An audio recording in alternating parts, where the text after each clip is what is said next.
Hey there guys. So before I start today's video, I just want to point out that I have actually made a bit of an animation error in the second episode when we're doing our animation system. There's a bit of a bug where we're not playing through the very final frame properly.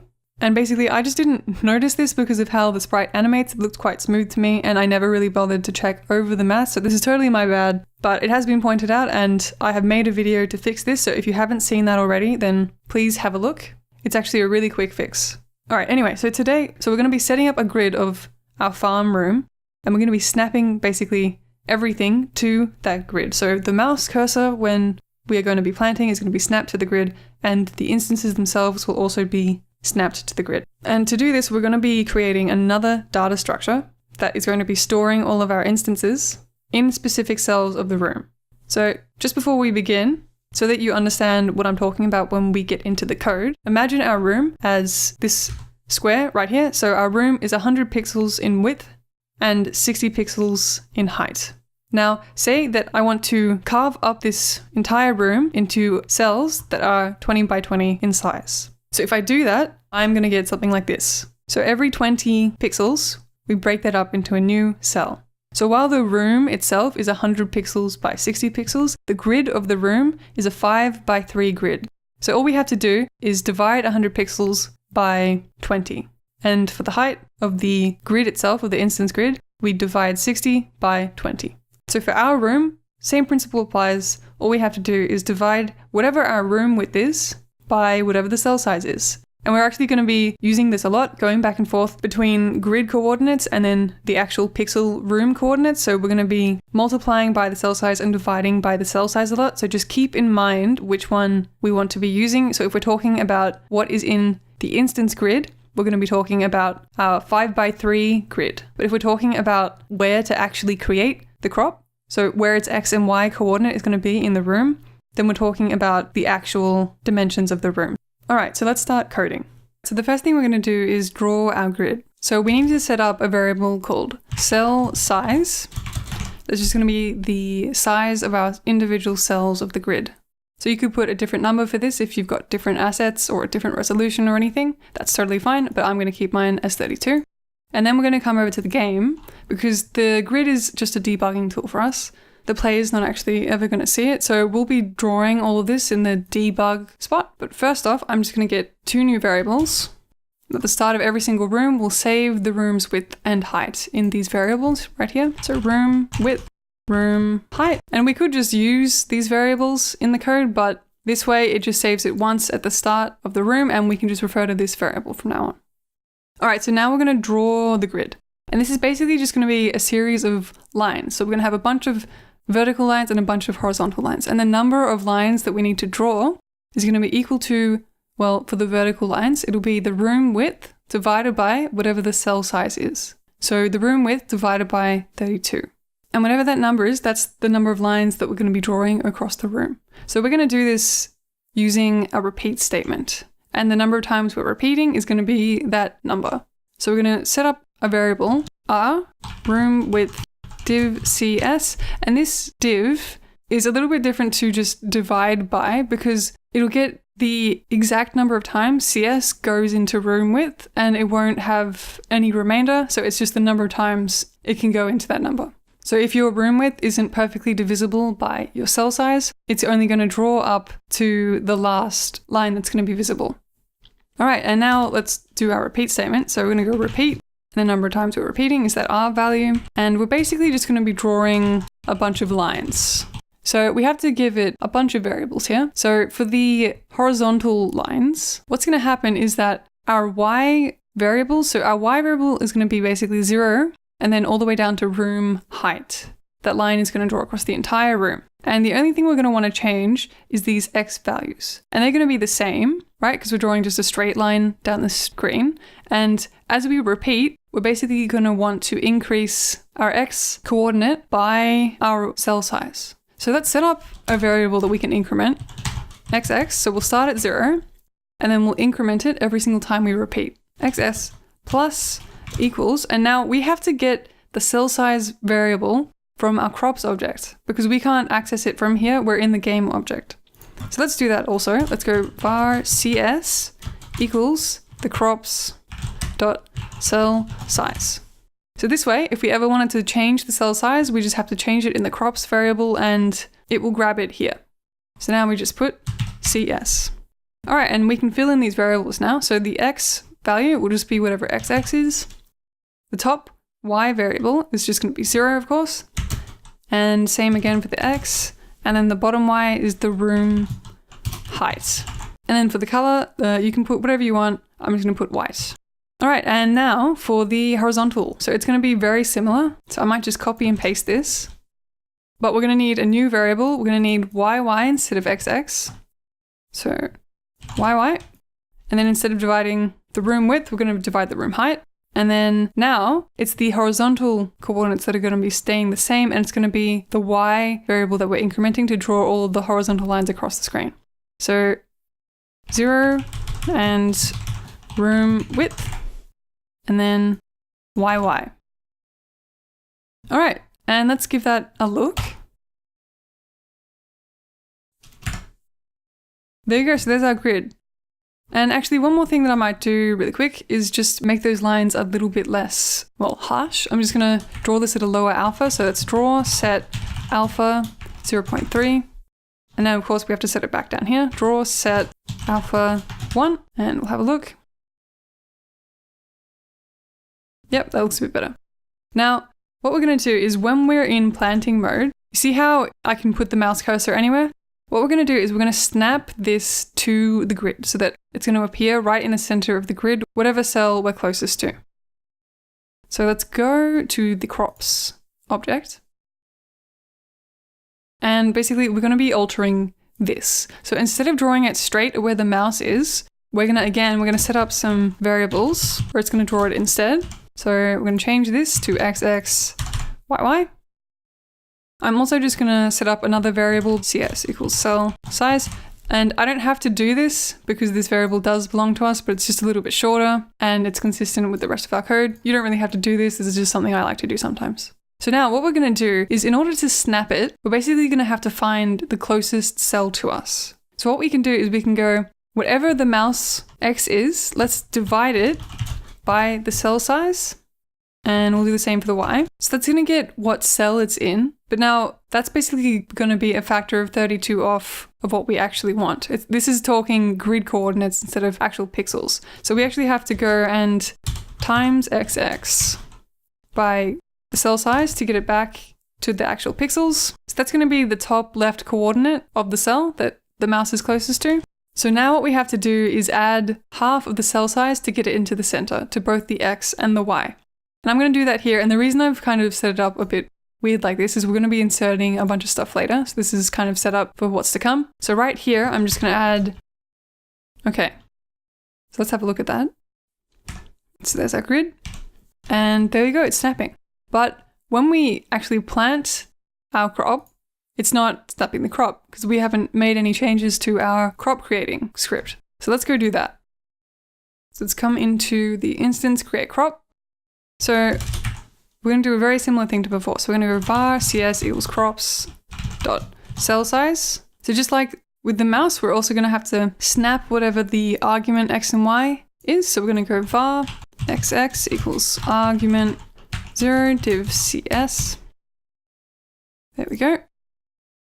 And then again, we're going to update it and we will do the same thing as before, xx plus cs to get it in the center.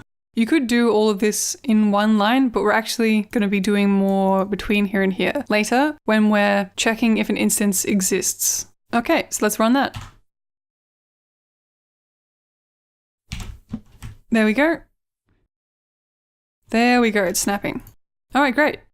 So now what we're going to do is we're going to make it so that we can only plant if there's soil. So we're actually going to come into room and we're going to add a new layer and we'll drag it into the terrain. So on top of all of your other terrain layers, and we're going to call this T soil. And a bit later on, when we move on to tools and using a shovel and everything, we'll be creating this in game, but for now we'll just draw it ourselves. So come over to here and I'm going to use this. And just draw a little strip for you to plant some stuff in. And basically what we're going to do is we're going to be checking If there's a tile in this layer at the location that we want to plant at, then we'll allow the planting. But if there's nothing there, then we won't allow it. So again, this is going to take some modification to the instance create crop script. All right, and right here, we're going to be checking to see if there is any soil tile at the X and Y location that we put into our script. So check for soil. There's a little bit of setup for this, and I'll explain it all at the end. So just for now, we have to get the layer ID of the terrain soil layer. So we're going to go layer, get ID, T, soil. And next we have to get what's called the tile map ID. So we're going to save this in a variable again, map ID, layer, tile map, get ID. And then the layer that we want to get the tile map for is this one right here. So we can put this into here.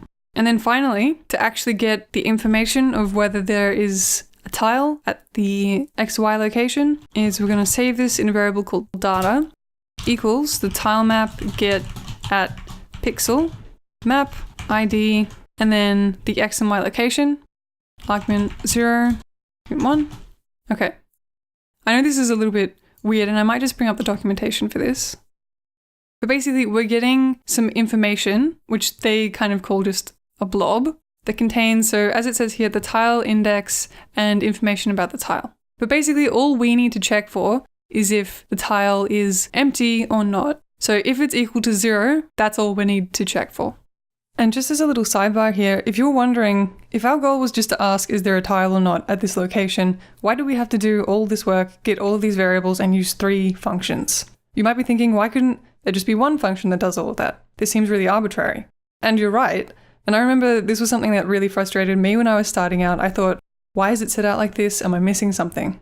But there isn't really, and you have to just kind of accept and understand that it is a little arbitrary. This is what a language is. We humans made them. We made up the rules. So sometimes you're going to be able to do something in a few lines of code, and other times it's going to take much longer. And then in other languages, it might be quicker to do the same thing in fewer lines of code.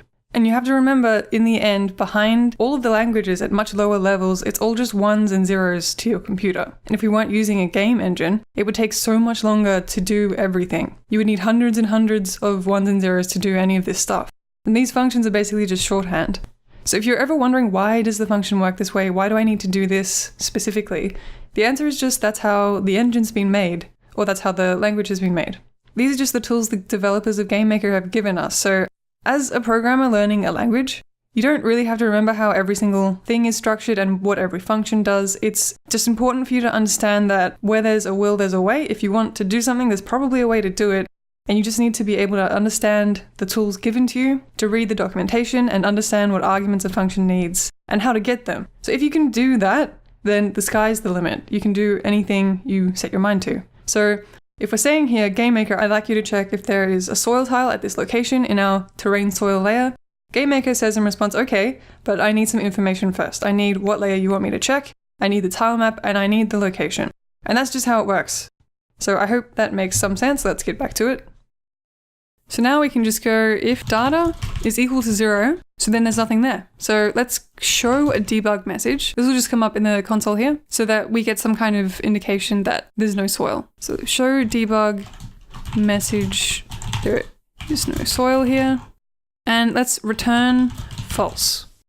So this will exit the script. It's not going to do any of this. It's not going to create the instance. And we're going to return false instead of the ID of our instance that we create. So that's the case if there wasn't soil there, but if there is, so else, let's just also show a debug message, but there is soil here. And that should be all we need. So let's run the game and have a look. So there we go, and let's try planting over here. So there we go. So we're getting there's no soil here and it's not planting. But if we plant it here, there we go. So we're getting our planting. So now let's just draw that rectangle around the mouse cursor so that a nice visual indication of whether we can plant there or not. So we'll just have it being green if we can plant there and red if we can't. So basically we're going to draw a rectangle, red or green, and we'll use the function draw rectangle of a certain color. And the location that we need to draw the rectangle, we've actually already worked all of that out. It'll be at the same cell as we're drawing the little crop icon. So the top left corner of the rectangle will be the top left corner of the cell, which is just going to be this. So we don't have to put it into the middle, it's at the top left. So we go XX, YY, and then we just add the cell size to get the bottom right. Now, as for the color, because we want to be able to change this depending on whether we can plant there or not, this is going to have to be a variable again. So let's make a variable called C. And what I'm going to do is I'm going to set it as default, red, and then we'll do some checks here. And if we find that it is okay to plant there, we'll turn this color green, but otherwise it will just be red. So we can put this in now here. So C. And finally, outline, I'm going to put true. So I do want it to be an outline because I just want the rectangle going around the cell and not filling it up. All right. So just like before, we're just going to check what is on that tile. We need to know if there is soil there, then we'll turn C to green. So we need to get all the stuff we got in the script. So the layer ID, the tile map ID, and the information about that tile spot, the data. And then we just use the map ID, and we can use wherever the mouse currently is, the MX and the MY. Finally, what we want to put here is, so if our data, if that tile, if it's not equal to nothing, so if there is a tile there, if there is soil there, then we're going to change it to green. So we're going to go if data does not equal nothing, C equals, and instead of green, I'm actually going to put lime, just because the color pops a bit better. And that should be it. Let's have a look at that. There we go. And we'll just turn on our debug and see if it is snapping properly, and it is. And we can see that it's turning green when we go over the soil. Okay, so now the next thing to do is check for whether an instance is already there. So we're going to be using another data structure. So let's go into the crops object, create event, and we're going to set up another data structure. So ds crops, and I'm going to call this instances, is equal to 0. And now I'm going to assume that we're only going to be planting in the farm room. So I can actually just set the size right now because I know it's only going to be covering this room. So I'm going to come into the room start. So whenever a room starts, this event is going to run. It doesn't matter what room. So we have to check if the room is equal to the farm room. If we're in the farm room and we haven't already created the grid. So if it's still equal to 0, as we set it in the create event, then we go ahead and we will create the grid. So we'll set our variable equal to the ID that we create. And then the width and height of this grid is just going to be the room width div cell size because we're breaking up the room into our 32 by 32 cells. And then the same for the room height. Okay, so what now we have to do is when we create a new instance, we're going to slot it into the appropriate position in this grid. So let's come in and add that. So first off, let's just make a variable just in case the crops object is not the one running this script. Let's grab the instance grid from the crops object. All right, so now we can access it from whatever object is running the script. To be honest, it should be the crops object, but this is just in case. So now down here, after we have created a crop, we want to slot it into our grid. So all we have to do is access a cell of the grid. So remember, we have to give it an X and Y coordinate for the cell of the grid, and we already have worked this out up here. But because we've updated the variables here, let's actually change this to be GX and GY so that we can access it down the bottom, like this. We make that equal to the int, so we're storing the ID of the crop that we create in the grid.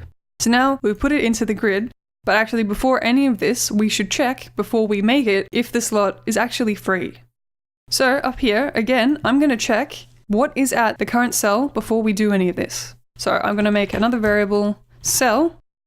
So this is the spot that we want to add the instance, but we'll just check if it's free first. So if cell is equal to 0, then we can go and do all of this because this is the case if there's not an instance at this location in our grid.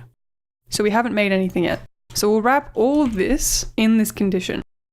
Otherwise, if there is something already in there, then we don't want to go ahead and plant it. So we go else, we will show debug message.